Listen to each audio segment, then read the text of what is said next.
Hey, howdy, hey folks. I'm gonna switch off the lights to a different one. No, it's not, it's still shiny, it's fine, no worries.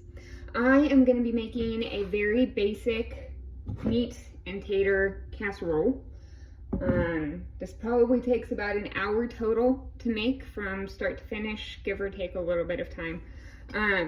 Today we're using a leftover ham that I had in my freezer that we'd kind of whittled on a little bit. It's a little bit more than a pound of meat. You only need about a pound of meat to make this work. You can use any meat. You can use hamburger, pork, chicken, in this case ham. So all you're gonna do is you're gonna take your meat and you're going to dice it up. Before you get dicing, please set your oven for 375 degrees. Let that sucker warm up while you're getting going. Gonna go ahead and just cut up your meat into bite-sized pieces. For a honey ham like this, that means cube it. Go ahead and do that. Alrighty, so now that we have all of our meat cut up, that's a lot. I may make 2 casseroles and put one in the freezer for another day. Hold please.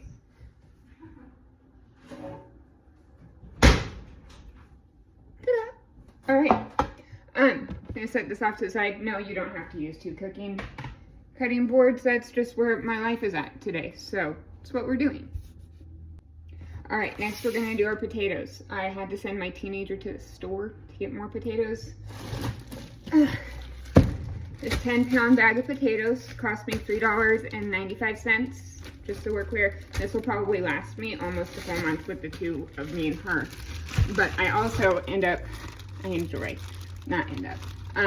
cooking for a good chunk of people. So with that being said, it may be a half of a month for me because I like making food. So there's that. You're gonna cube up your taters into cubes. All right, we have diced our ham, we have diced our potatoes. Please remember to wash your potatoes. You do not want your casserole to be dirty. Dirt casserole is not delicious. Alrighty, so I took the casserole pan and I do spray the bottom of mine. It's not necessary, especially with the amount of oily foods that we're adding into this. I just don't like scrubbing dishes, is really what it is. So I spray mine and it's fine.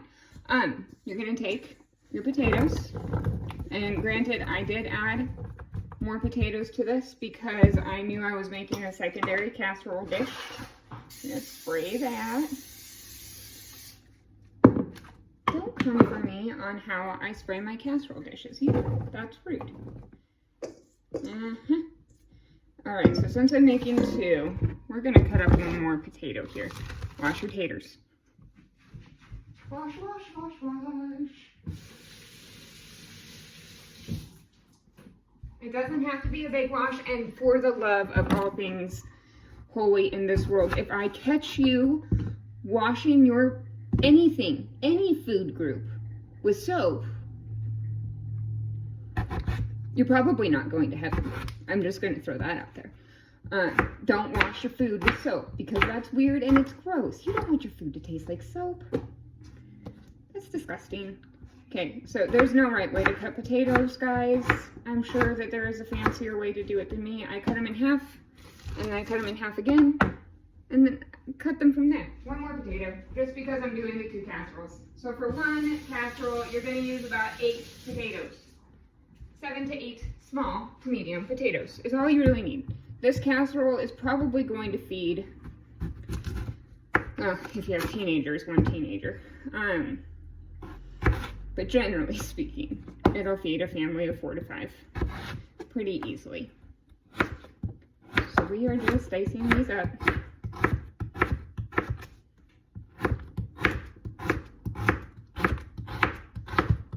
Perfect. All right. My potatoes are in the bottom of my casserole dishes.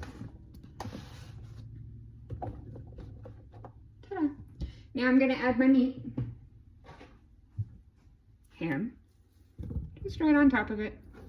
It's not fancy. It's not pretty.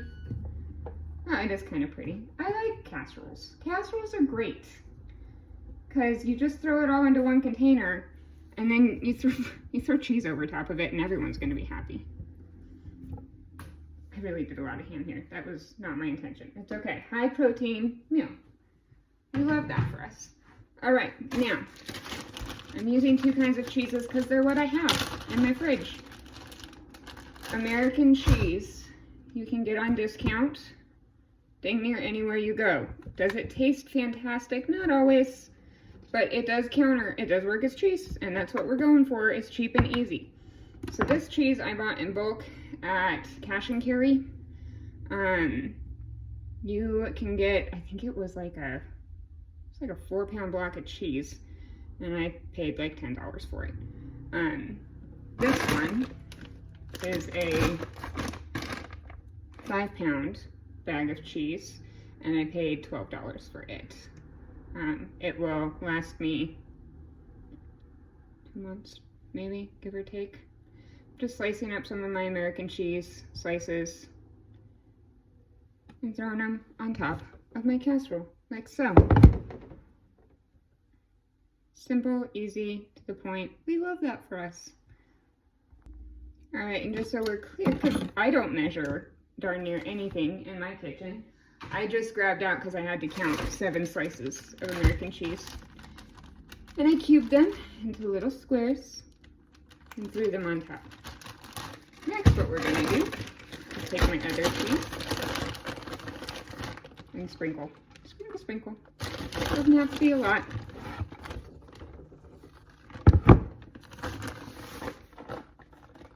Sprinkle, sprinkle. Cheese gives life to any dish that you have, and you can buy cheese fairly cheaply if you buy it in bulk. Cheese is one of those things that's expensive until you buy it in bulk, and then you're like, oh, it's amazing. I have the money for it now, and you do. If you have the spices at home, go ahead and grab your spices. For me, one of my favorite ones that I get this one at Cash and Carry or Winco, butter, garlic, herb, spices. You can make just about anything taste good with butter, garlic, and herb spices. If you don't have that, just use basic garlic or onion or, I don't know, what other? I use garlic and onion for everything, salt and pepper. If you use those 4 things, you're probably gonna have a good meal. Adding some pepper.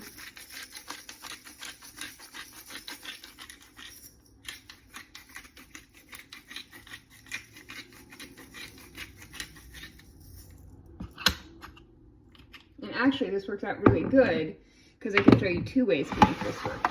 Next, what we're going to do is we're going to add our thickening agent to our casserole. All right, so we're going to try this 2 different ways. The first way, we're going to do cornstarch. I have a kiddo in my house that is gluten-free. She has celiac disease. So a lot of the foods that I make, I have to adjust to be gluten-free. However, I'm taking one to a friend's house tonight, so that one we're going to use just regular flour in. This one, the one that I'm freezing, I'll save for later. So I'm doing 1 tablespoon. Let's do 1.5 tablespoons of cornstarch.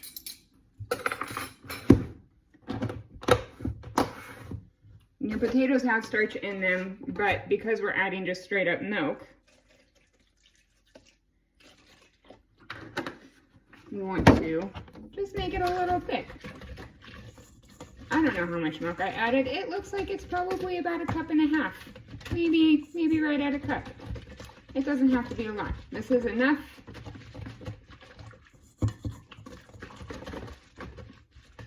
to make your taters not hard anymore. Okay. This is our cornstarch one. Since this is the one we're freezing, we're going to just pour that right over top of our potato, cheese, and meat mix. Lovely. All right, this one is done. If you feel like you need more liquid in here, you can use water, and it's going to be just fine.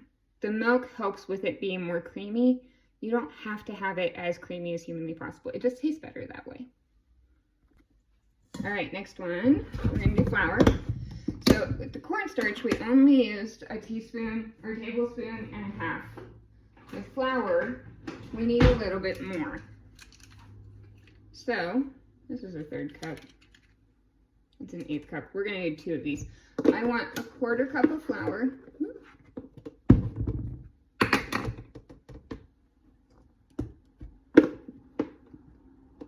As my thickening agent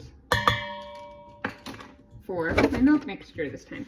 If you don't have milk, something that you can do that's really cheap, and that I did, I went to Cash and Carry and I got powdered milk. We're gonna start cooking with powdered milk a little bit more, just so that way you guys can understand how it works. Powdered milk, what you need is for every 1/4 cup of powdered milk, you add 1 cup of water, and it makes it into milk, and you can use that. I got a 5-pound bag. Maybe it was only a 3-pound bag. I'll check. Of powdered milk for right around $5. Goes into the bowl.